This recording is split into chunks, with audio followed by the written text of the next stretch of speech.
Question है जिसमें हमने ये साबित करना है कि जो स्प्रिंग मैथ सिस्टम है वो सिंपल हार्मोनिक मोशन करता है। तो सबसे पहले हम ये देख लेते हैं कि स्प्रिंग मैथ सिस्टम होता क्या है। क्वेश्चन इस तरह से आएगा, prove that spring math system perform simple harmonic motion. तो स्प्रिंग मैथ सिस्टम असल में अगर आप किसी भी स्प्रिंग के साथ एक एम मैस बांध देते हैं तो ये जो पूरा सिस्टम होगा इसे हम स्प्रिंग मैथ सिस्टम कहेंगे। और अब हमने ये साबित करना है कि स्प्रिंग मैथ सिस्टम जो है वो सिंपल हार्मोनिक मोशन कर रहा है। तो इसको साबित करने के लिए सबसे पहले तो हम ये देखते हैं कि अगर कोई भी बॉडी सिंपल हार्मोनिक मोशन कर रही है तो उसके लिए किन शराइत का पूरा करना ज़रूरी है। तो सबसे पहली शर्त जो कि सिंपल हार्मोनिक मोशन के लिए ज़रूरी है वो ये है कि acceleration of a body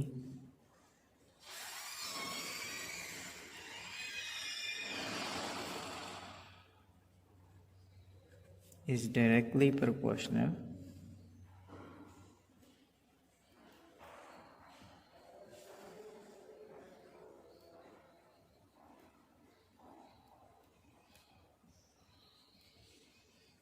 to the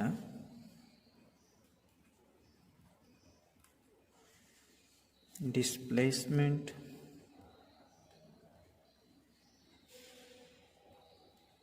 from the mean position।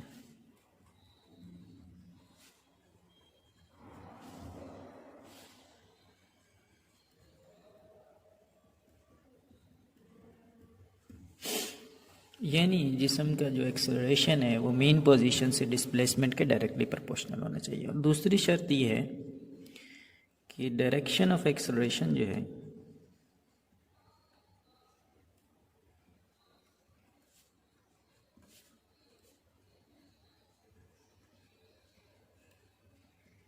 Towards the mean position होनी चाहिए जी।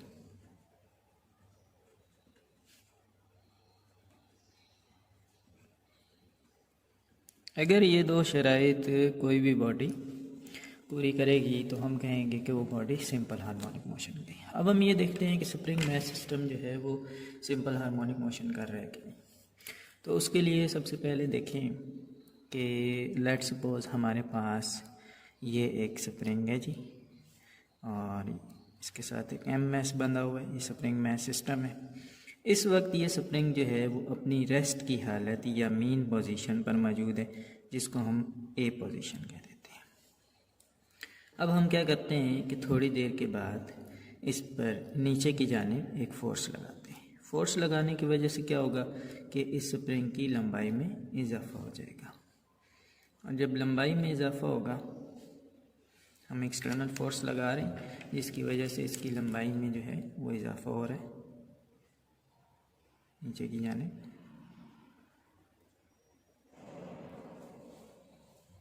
अब लंबाई में जो इजाफा हुआ है और ये पोजीशन जो है वो बी पर पहुंच जाएगा हमारे पास। अब ए से लेकर बी तक जो है वो इसकी लंबाई में जो चेंज आया है उसको हम एक्स कह देते हैं जी। एक्स क्या है? इसकी लंबाई में चेंज है जो कि इस बॉडी में आया है। तो जितनी ज़्यादा हम फोर्स लगाएंगे एक्सटर्नल नीचे की जानिब उतनी ज़्यादा इसकी लंबाई में इजाफा होगा। इसका मतलब ये हुआ कि जो एक्सटर्नल फोर्स है जो हम लगा रहे हैं वो डायरेक्टली प्रोपोर्शनल है लंबाई में इजाफे एक्स की। अब यहाँ से हम डायरेक्टली प्रोपोर्शनल का साइन ख़त्म करते हैं तो इसकी जगह पे एक कांस्टेंट के आ जाएगा हमारे पास। ये के जो है वो स्प्रिंग कांस्टेंट है और स्प्रिंग कांस्टेंट की डेफिनेशन हम ऑलरेडी कर चुके हैं। और यहीं से अगर हम स्प्रिंग कांस्टेंट की डेफिनेशन बनाना चाहें तो वो कुछ इस तरह से बनेगी कि इस इक्वेशन से स्प्रिंग कांस्टेंट के की वैल्यू निकालनी है तो एक्स को दोनों तरफ डिवाइड कर देंगे तो ये चीज़ बन जाएगी जी आपके पास।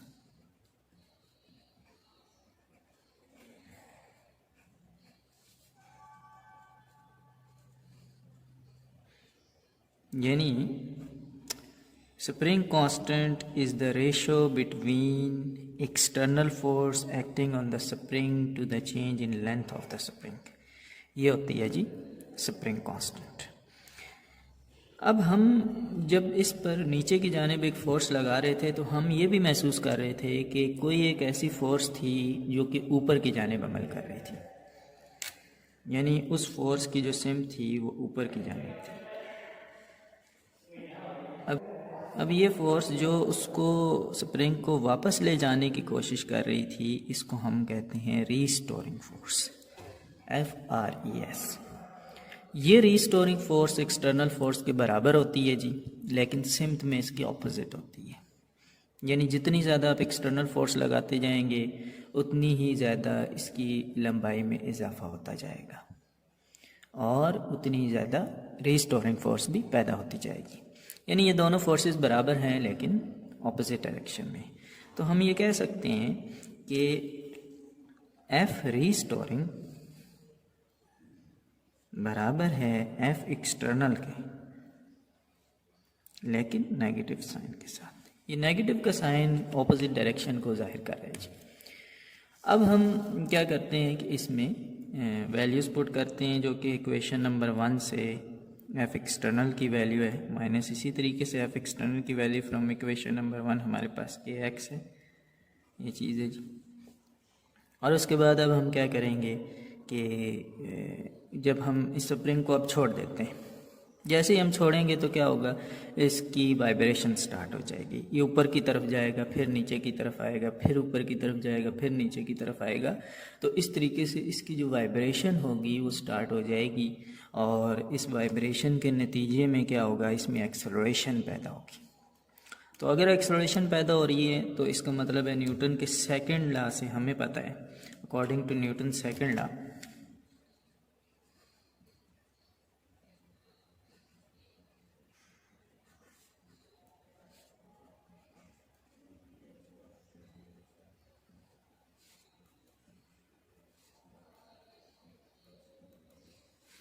न्यूटन सेकंड लॉ से हमें क्या पता है जी कि F बराबर होता है ma।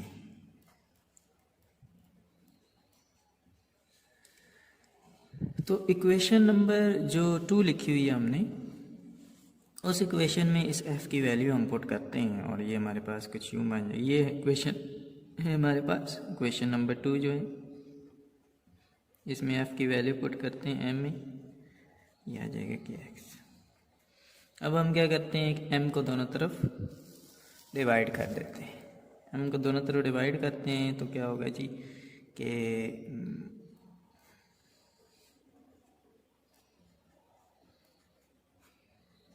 ये m से ख़त्म, a इज़ इक्वल टू हमारे पास आ जाएगा माइनस k/m x।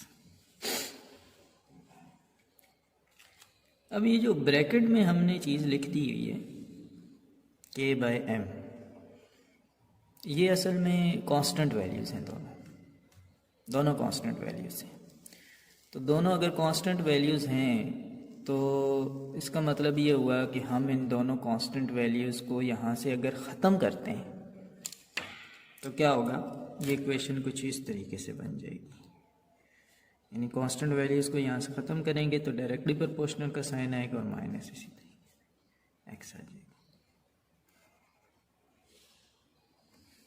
ये हमारे पास सिंपल हार्मोनिक मोशन की पहली शर्त जो है वो पूरी हो गई, जो कि हमने पढ़ी थी कि acceleration of a body is directly proportional to the displacement from the mean position. ये हमारे पास आ गया। अब दूसरी शर्त के लिए हम जस्ट एक स्टेटमेंट लिखेंगे कि जैसे ही हम स्प्रिंग को छोड़ेंगे तो क्या होगा कि स्प्रिंग जो है वो ऊपर नीचे वाइब्रेशन करने के बाद उसकी एक्सेलरेशन पैदा होगी और एक्सेलरेशन जो है वो आखिरकार मेन पोजीशन पर पहुंचने के बाद सिफर हो जाएगी। इसका मतलब ये हुआ कि उसकी एक्सेलरेशन की जो डायरेक्शन है वो मेन पोजीशन की तरफ रही है। इस तरीके से ये दोनों जो शराइत हैं, दोनों जो कंडीशंस हैं सिंपल हार्मोनिक मोशन की, वो फुलफ़िल हो रही हैं। तो हम कह सकते हैं कि जो बॉडी है वो सिंपल हार्मोनिक मोशन कर रही है जी। नेक्स्ट क्वेश्चन है जी हमारे पास, prove that simple pendulum perform simple harmonic motion and also find its time period formula T is equal to pi L over g under root. तो ये हमने साबित करना है जी, और दो चीज़ें हमें साबित करनी है। पहली चीज़ तो ये कि हम ये साबित करेंगे कि जो पेंडुलम है वो सिंपल हार्मोनिक मोशन कर रहा है, और दूसरा इसका टाइम पीरियड का फार्मूला हमने प्रूव करना है। तो सबसे पहले तो हम ये देखते हैं कि जो सिंपल पेंडुलम है वो होता क्या है। सिंपल पेंडुलम असल में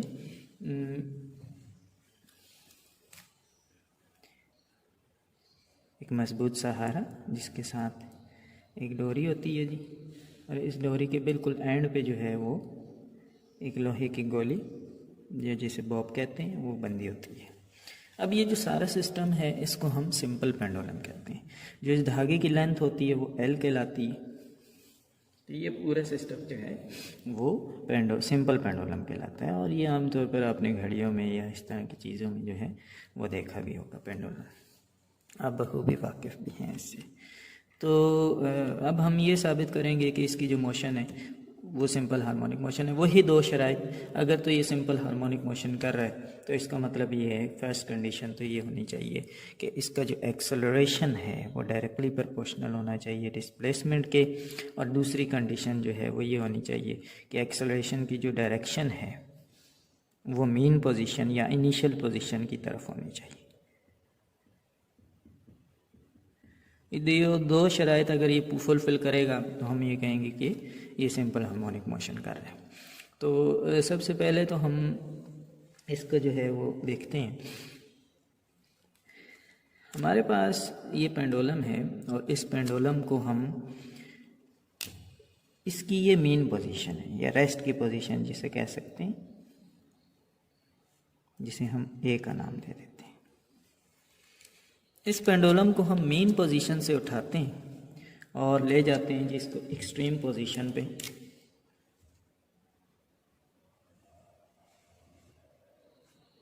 इस पॉइंट पे, इस पॉइंट पे ले जाते हैं। इस दौरान जो मेन पोजीशन से वो फासला तय करता है उसे हम एक्स कह देते हैं जी।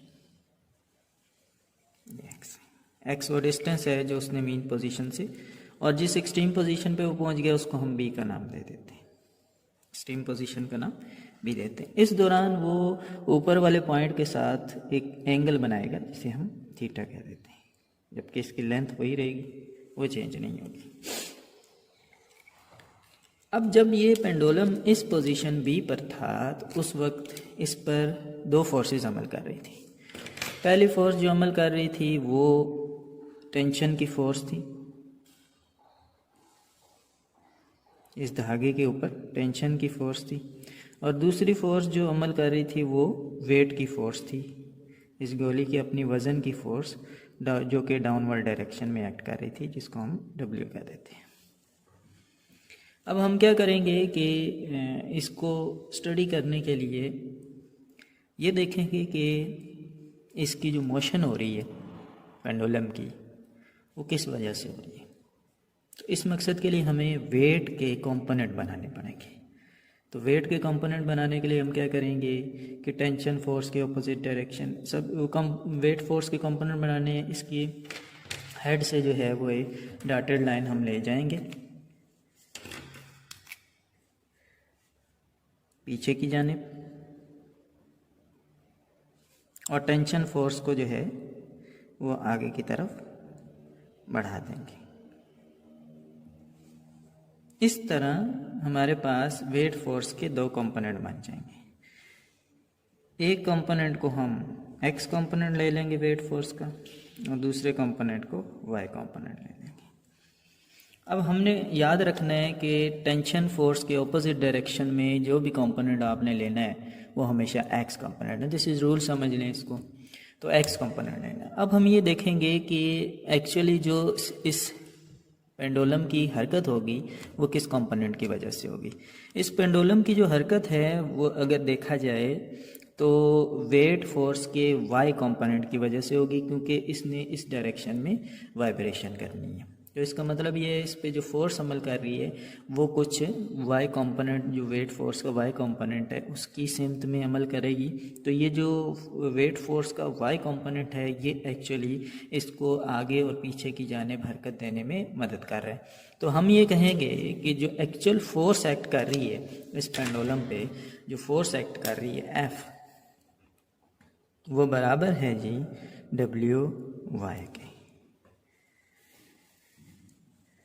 डब्ल्यू वाई के।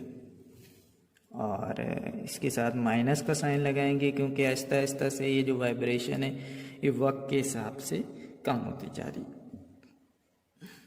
हमने एक चीज़ जो पढ़ी हुई है वो ये पढ़ी, कंपोनेंट ऑफ वेक्टर में हमने ये चीज़ पढ़ी थी कि एफ एक्स बराबर होता है एफ कॉस थीटा और एफ वाई बराबर होता है एफ साइन थीटा। सेम इसी तरीके से हम ये कह सकते हैं कि डब्ल्यू एक्स जो होगा वो बराबर होगा डब्ल्यू साइन थीटा के, सॉरी कॉस थीटा के, और डब्ल्यू वाई बराबर होगा डब्ल्यू साइन थीटा के। और वेट का फार्मूला हमें पता है कि जो वेट होता है, वेट का फार्मूला होता है एम जी, ये तो हमें मालूम है। तो इसका मतलब ये है कि डब्ल्यू वाई को हम लिख सकते हैं माइनस डब्ल्यू वाई को लिख सकते हैं डब्ल्यू साइन थीटा, और उसके बाद उसके अलावा हम W की जगह पे लिख सकते हैं एम जी साइन थीटा। ये चीज़ हमारे पास कुछ यूँ बन जाएगी। इसको इक्वेशन नंबर 1 का नाम दे दें। न्यूटन के दूसरे कानून के मुताबिक हमें पता है, according to Newton second law,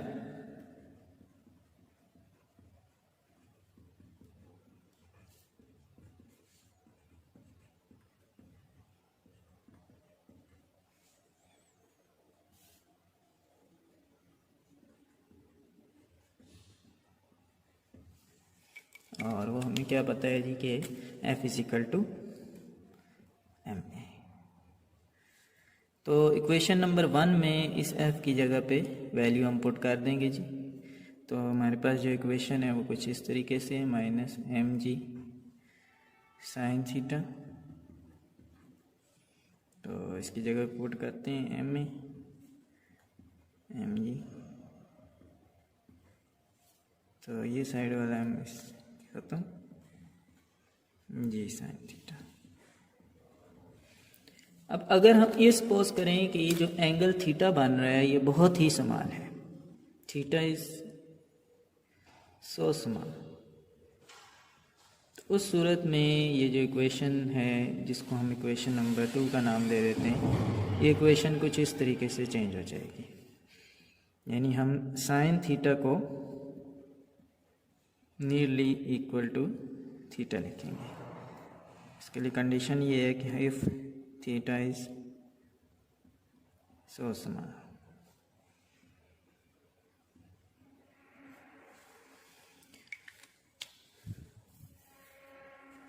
तो अब हम इस इक्वेशन को, जो इक्वेशन नंबर 2 है, कुछ इस तरीके से लिख सकते हैं जी थीटा।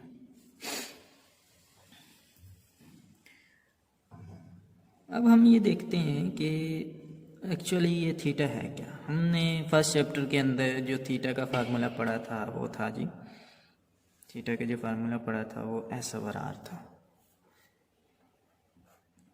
लेकिन अगर इस पेंडुलम को देखा जाए तो इसको अगर दायरे में यूँ घुमाना शुरू कर दें, उस सूरत में हम ये देखेंगे कि ये जो लेंथ है ये इसका रेडियस ही बनेगा।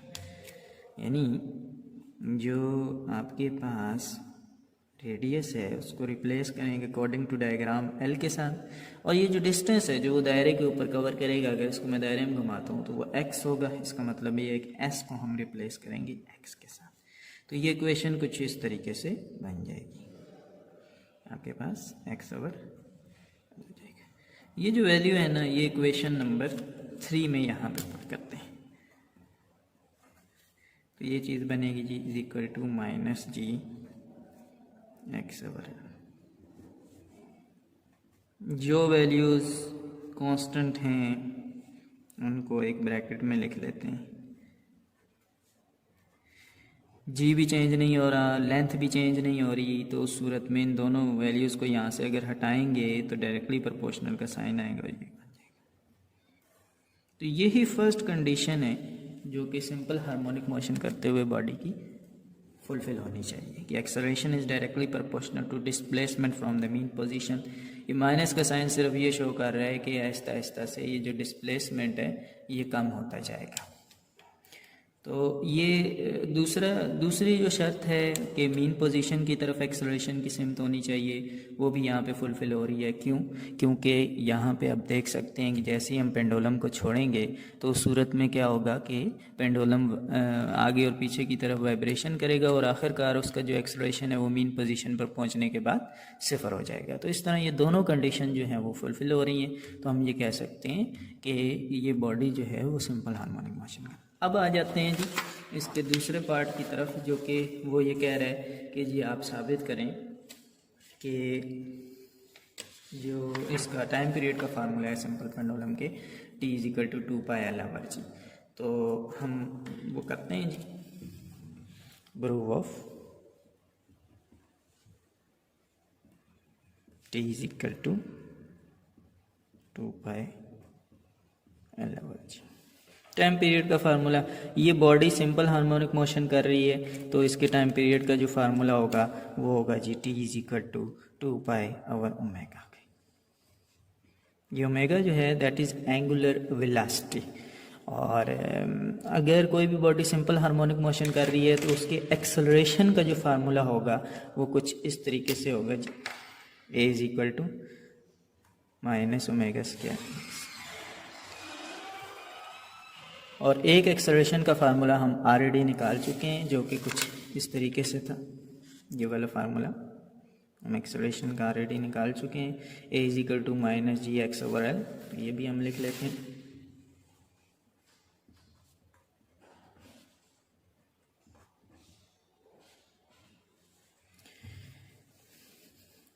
अब हम इन दोनों एक्सेलरेशन के फार्मूलाज को कंपेयर करेंगे। कंपेयर करने के लिए क्या करेंगे, a = a अगर लिखें तो -ω² x = -gx/L। जो कटिंग हो सकती है माइनस दोनों तरफों पे ख़त्म, x दोनों तरफों पे ख़त्म, ω² = g/L आ जाएगा जी आपके पास। अब हमें तो ओमेगा की वैल्यू चाहिए जो कि हम मेन इक्वेशन a के अंदर जो है वो पुट करेंगे। तो उसकी वैल्यू फाइंड करने के लिए दोनों तरफ में क्या है, अंडर रूट लेना पड़ेगा। ये ख़त्म हो जाएगा, इसकी वैल्यू आपके पास ये आ जाएगी। अब हम ये जो ओमेगा की वैल्यू आई है ये इक्वेशन नंबर ए में जो है वो पुट करेंगे इसकी जगह पे। इक्वेशन नंबर ए हमारे पास ये 2π/ω में पुट करते हैं।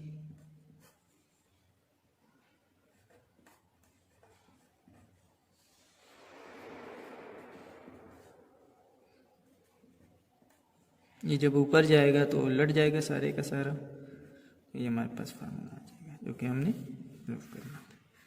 तो इस तरह ये पेंडुलम के टाइम पीरियड का फार्मूला आ जाएगा हमारे पास। तो ये आज के टॉपिक्स थे, इसको तैयार करना है जी आपने और न्यूमेरिकल कॉपी में